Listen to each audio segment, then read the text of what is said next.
The waiter didn't place the bill on the table. He slid it. Slow. Careful. Like it might explode. The leather folder stopped in front of my father-in-law. He didn't touch it. Just stared at it. Then he laughed. Sharp and loud. The kind of laugh people use when they're already losing. 200,000. Not whispered. Not hidden. Printed. Final. Oh, my wife's sister said, blinking too fast. We left our wallet at home. A pause. And our cards, too. My mother-in-law covered her mouth, smiling. My father-in-law leaned back in his chair, shoulders loose, eyes already drifting toward me, like gravity would handle the rest. They were all waiting. I didn't move. Inside my chest, something adjusted its position, like a blade finding bone. This wasn't new. This was ritual. Every dinner, every trip, every family celebration. A slow choreography of forgetfulness, jokes, embarrassment passed off as charm. And me, quiet, dependable, filling the gap they pretended not to see.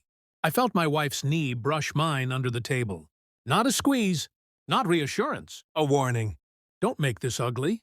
The waiter cleared his throat. The room smelled like truffle oil and expensive lies. Other tables watched us through reflections in wine glasses. I finally looked up. My wife wouldn't meet my eyes. That's when it started clicking. Not the bill, not the money. Her silence.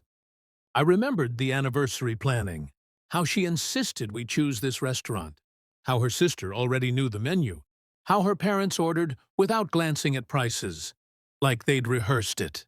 I remembered last month, the forgotten credit card at the resort, the way my wife volunteered my card before I could speak. I remembered the fights that never finished, her constant defense of them, her irritation when I hesitated. You're overthinking. They're family. Family. That word can be a leash if you let it. I watched my father-in-law drum his fingers, still smiling. My mother-in-law's eyes glittered with expectation. They weren't anxious. They were confident. Because they weren't gambling. They were collecting. And my wife sat perfectly still. Like she already knew the outcome. Like she had already agreed to it. A memory surfaced. A message I wasn't meant to see. Her sister joking about his sense of responsibility. I felt something cold settle behind my eyes. This wasn't generosity they relied on. It was obedience. The waiter shifted again. Sir, how would you like to proceed? I folded my napkin. Precise. Slow. In my head, I replayed every compromise. Every swallowed objection. Every time I told myself it was easier to pay than to fight. Tonight wasn't about money. It was about control. And for the first time, I realized something else. They weren't just using me. She was letting them. I looked at the bill again. Then at my wife. And in that moment, I decided I wasn't paying for dinner. I was paying attention. I left the restaurant without a word. Not angry. Not embarrassed. Just gone. In the car, I didn't start the engine.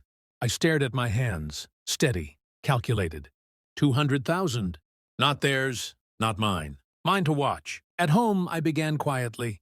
Phone records, receipts, messages. Nothing flashy. Nothing illegal. Just patterns. Small slips. Tiny fingerprints they left on their facade. Her laughter in the living room. Too quick. Too sharp. Her mother's sighs when no one was listening. Her sister's casual mentions of helping out that never matched the truth. I cataloged it all. Every omission. Every lie. I didn't ask questions yet. I watched. And then came the proof. Not by chance. I made it happen. A bank statement misfiled. A transferred text thread from a shared account. Names I didn't expect.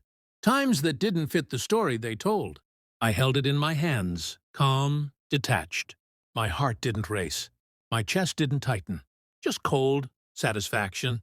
I called her into the study. She thought it was routine. She never imagined the folder in my hand contained more than papers. I slid it across the desk. Her eyes flicked, trying to read the casual smile I offered. Explain this, I said, my voice quiet, no tremor. She froze. The folder held everything. Texts, transfers, subtle confirmations of a life I wasn't part of, except through her. Orchestrated silence. The room felt smaller as she swallowed. Her sister's teasing voice in the background of the messages, her mother's laughter, echoing in the receipts. They all became instruments of her guilt. She looked at me, begged, almost silently, for some instinctive mercy I didn't have. It's not what you think, she whispered. I leaned back, folded my hands, considered her. It was what I thought, and it had always been. I didn't yell. I didn't strike. I didn't cry. I watched her unravel in slow motion. I left the folder on the desk. Walked out. No goodbye. No pleading. No reconciliation. Later, I heard her sister call my name. My mother-in-law's voice rising in panic. My father-in-law cursing under his breath. I didn't respond. I didn't need to. I didn't pay the bill. Not then, not ever. The lesson had been delivered. Control had shifted. And in the silence of my apartment, I finally exhaled. Not relief, not triumph, just clarity. They had counted on my compliance, on my patience, on my predictability. They had underestimated me, and now they understood. I would never be the same man who quietly paid for their charades. Not because I had vengeance, because I had seen the truth. And the truth is final.